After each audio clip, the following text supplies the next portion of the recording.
This program is brought to you by Link TV for educational and non-commercial use only. Bulgarian nurses accused of infecting Libyan children with HIV have been freed. But why did Libya finally agree to their release? What prompted French efforts to free the nurses? And who stands to gain? Answers to these questions and more on Link TV's Mosaic Intelligence Report. In a bizarre ending to a long-running saga, the 5 Bulgarian nurses and Palestinian doctor jailed in Libya since 1999 for allegedly deliberately infecting some 400 Libyan children with the HIV virus were suddenly freed this week and flown to Bulgaria on board a French presidential jet.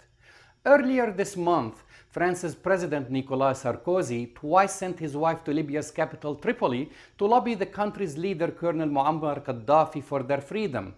France has saved the day, so it seems. But experts on European affairs assert that it was Benita Ferrero-Waldner, the EU's External Relations Commissioner, who had laid out all the groundwork for the nurses' release, and that Mr. Sarkozy stole her glory with the late intervention of his wife. I would like to announce that my foreign minister, Bernard Kouchner, and I will go to Tripoli on a political visit in order to help bring Libya back to the international community. But all that PR stuff is not important. What's important is that the French president has outmaneuvered all his European counterparts and the US by securing lucrative contracts for French companies with the oil-rich North African state. Sarkozy wasted no time after the event, flying last Wednesday to Tripoli and cutting deals with the Libyans in defense, oil, gas, and civilian sectors. For his part, the Libyan leader Muammar Gaddafi outfoxed the entire world by politicizing this strategy, enabling him to repatriate his country from a pariah state back to the bosoms of the international community. Everyone now loves Libya. This maneuvering by Gaddafi is not something new. It began in December 2003, shortly after the US discovered Saddam Hussein hiding in a foxhole.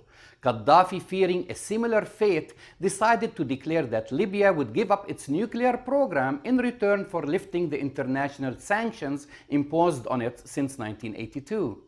Gaddafi did not have a real nuclear program, and the equipment he handed over were obsolete.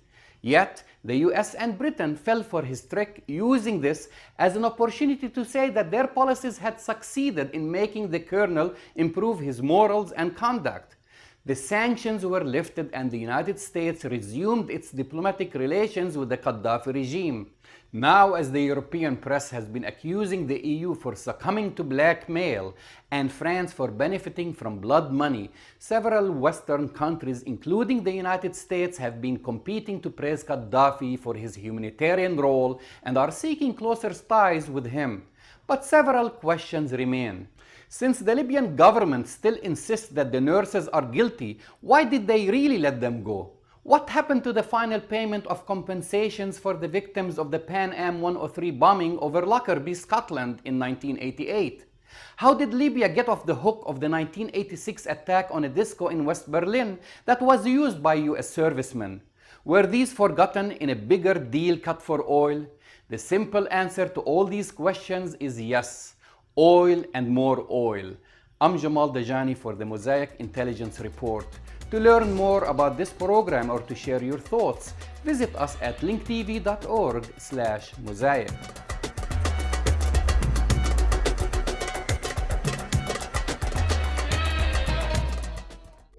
This program was brought to you by Link TV for educational and non-commercial use only. Link TV is the only U.S. television network devoted to global and national news, with uncompromising documentaries and diverse cultural programs which connect you to the world.